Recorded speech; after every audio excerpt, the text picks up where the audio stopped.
They called me in just after midnight. The lights of the sprawling Belhest estate glowed like a beacon against the ink-black sky, its tall iron gates yawning open as if to welcome trouble. The driveway was packed with squad cars and an ambulance, though I already knew it was too late for the latter. Inside, the faint strains of music still hung in the air, clashing with the low murmur of hushed conversations and the occasional sob. Detective Hart, the officer at the door, greeted me, stepping aside to let me in. The air inside was heavy, perfumed with expensive cologne and something else, a faint metallic tang that always sets my teeth on edge. Poison. I didn't need the coroner's report to confirm it. I'd been doing this long enough to know the scent of death when it lingered. The victim, Martin Kessler, was a man who wore his wealth like a second skin. Even in death, his tailored suit and diamond cufflinks screamed power. He was slumped over at the head of the grand dining table, an untouched glass of wine clutched in one hand, his face frozen in a rictus of pain. Around him, the remnants of what must have been an extravagant dinner party lay abandoned. Half-full glasses, smudged lipstick on napkins, and plates scraped clean, except for his. His plate had barely been touched. Time of death? I asked, pulling on a pair of gloves as I surveyed the scene. Around 10:45 p.m., Officer Martinez replied, consulting his notepad. Guests said he just collapsed mid-conversation. Paramedics pronounced him dead at the scene. Coroner suspects poison. I glanced at the guests, gathered in clusters around the edges of the room. Their faces were pale, their designer clothes rumpled, but their eyes told different stories. And in some cases, fear. Standing apart from the crowd was Lydia Kessler, the widow. She was young, strikingly beautiful, and composed in a way that made my skin prickle. Her dark hair was pulled into a sleek chignon, and her black gown clung to her like a second skin. She looked every bit the grieving widow, dabbing at her eyes with a silk handkerchief, but there was something in her posture that didn't sit right with me. It wasn't just composure. It was control. Mrs. Kessler, I said, approaching her gently. Her eyes, large and framed by thick lashes, met mine. They were red-rimmed but dry. Detective, she said, her voice trembling just enough to sound convincing. This is all so sudden. I don't understand.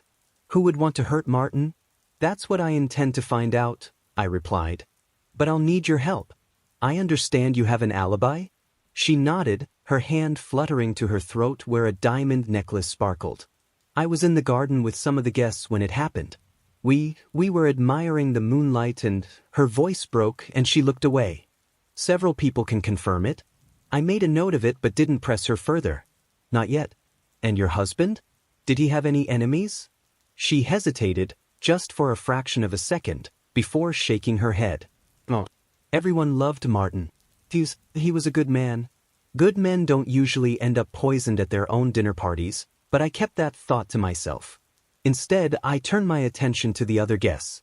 A quick count told me there were 11, not including the staff. All of them were impeccably dressed, the kind of crowd that sipped champagne like water and considered a 5-figure watch understated. They all had stories, I was sure, and one of those stories would unravel into the truth.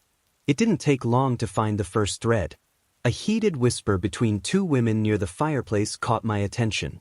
As I approached, they fell silent, their eyes darting to each other before one of them, a redhead with a sharp jawline and sharper eyes, plastered on a smile. Detective, she greeted me, her voice smooth as silk. Can we help you? That depends, I said, keeping my tone neutral. What were you discussing just now? Nothing important, she replied too quickly. The other woman, a blonde who looked like she'd rather be anywhere else, fidgeted with her bracelet. I'll be the judge of that, I said, crossing my arms. Why don't we start with your names?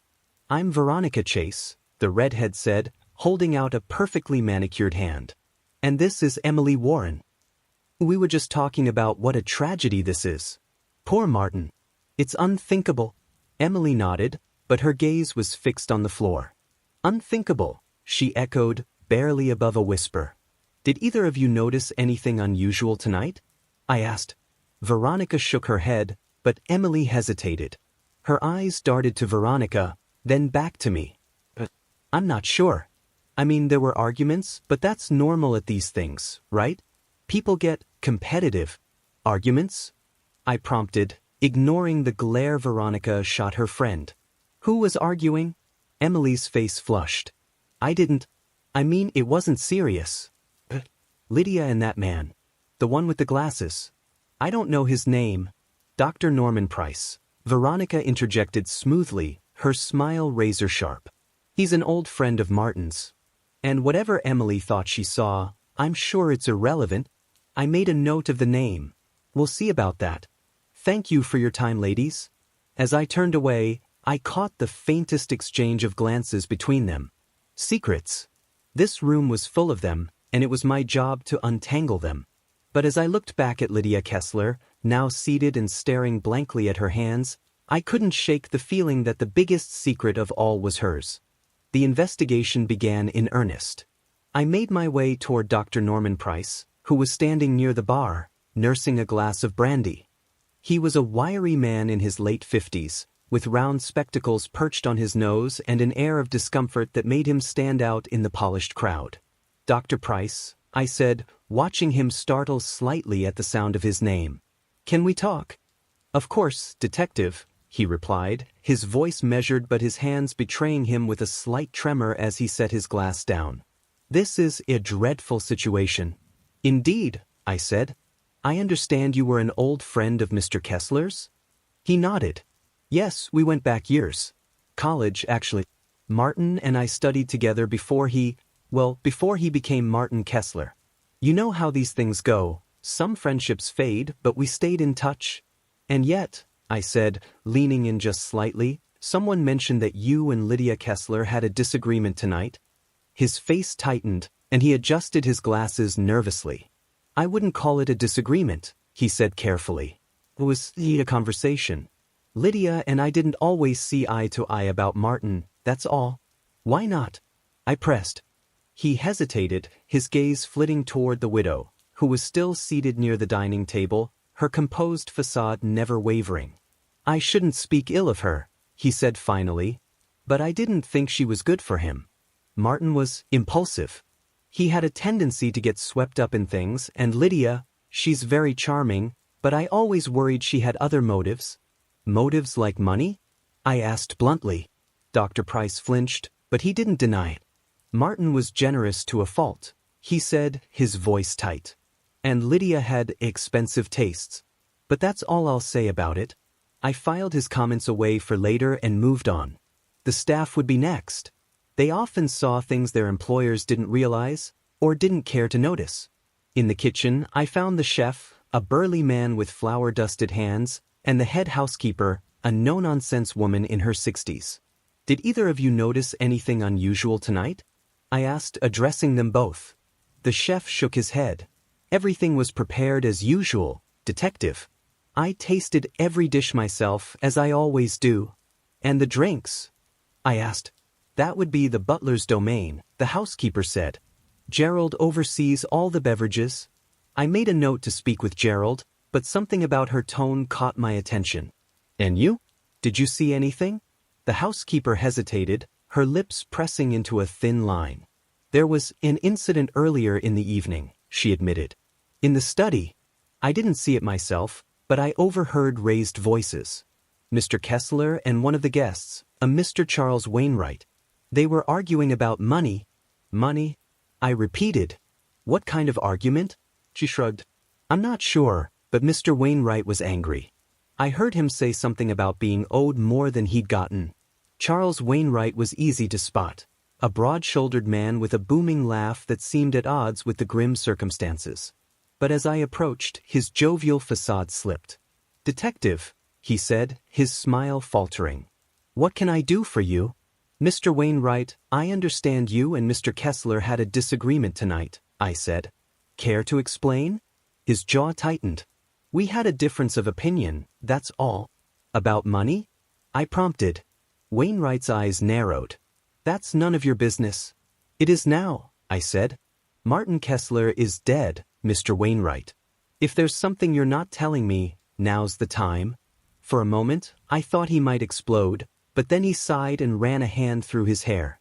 Fine, he muttered. Martin owed me. We were in a business deal together, real estate. He made promises, but when the profits came in, let's just say my cut wasn't what I was expecting. I confronted him about it, but that doesn't mean I wanted him dead. It was another thread to pull, but none of it explained how the poison had ended up in Martin's system. The food was shared, the wine untouched. So how had the killer done it? It wasn't until I circled back to Lydia that the final piece clicked into place. She was still seated, her hands folded neatly in her lap, but her gaze had shifted to the untouched glass of wine in front of Martin.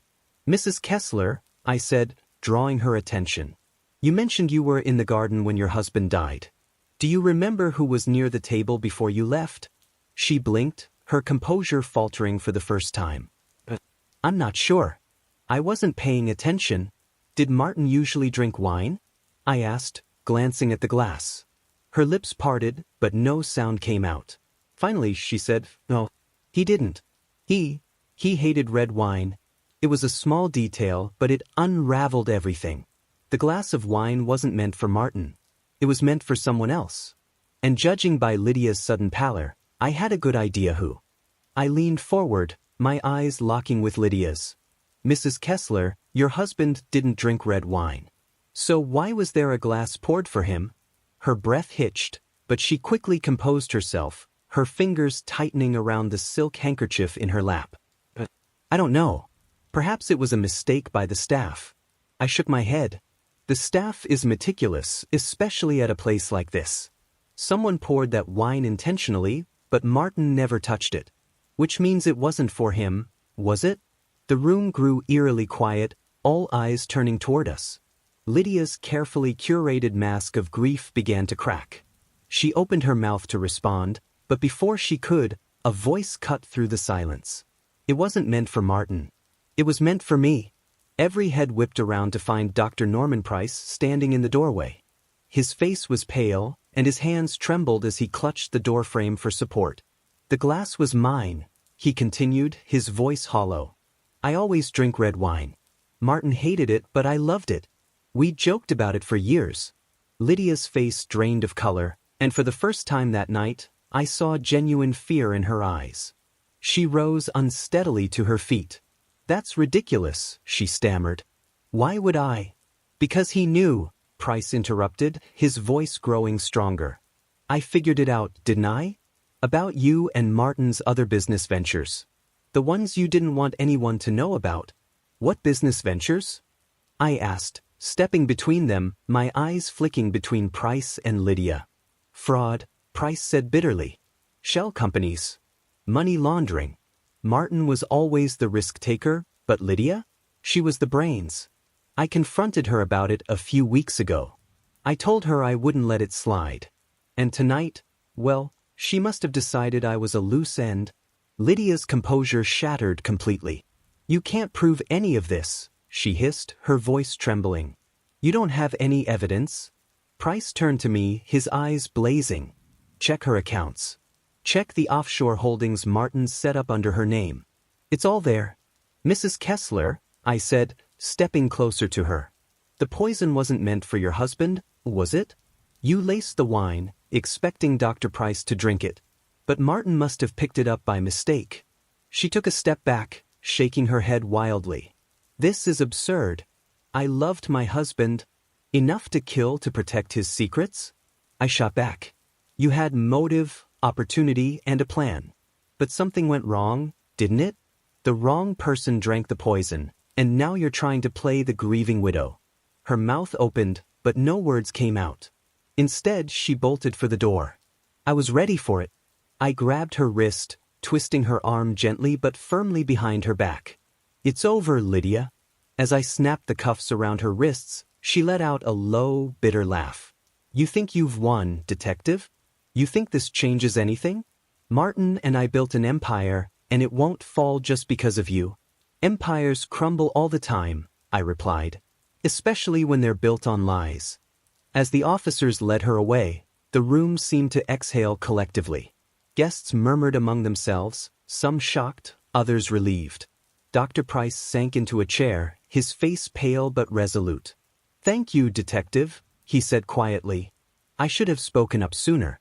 Maybe Martin would still be alive. Maybe, I said. But at least now, the truth is out.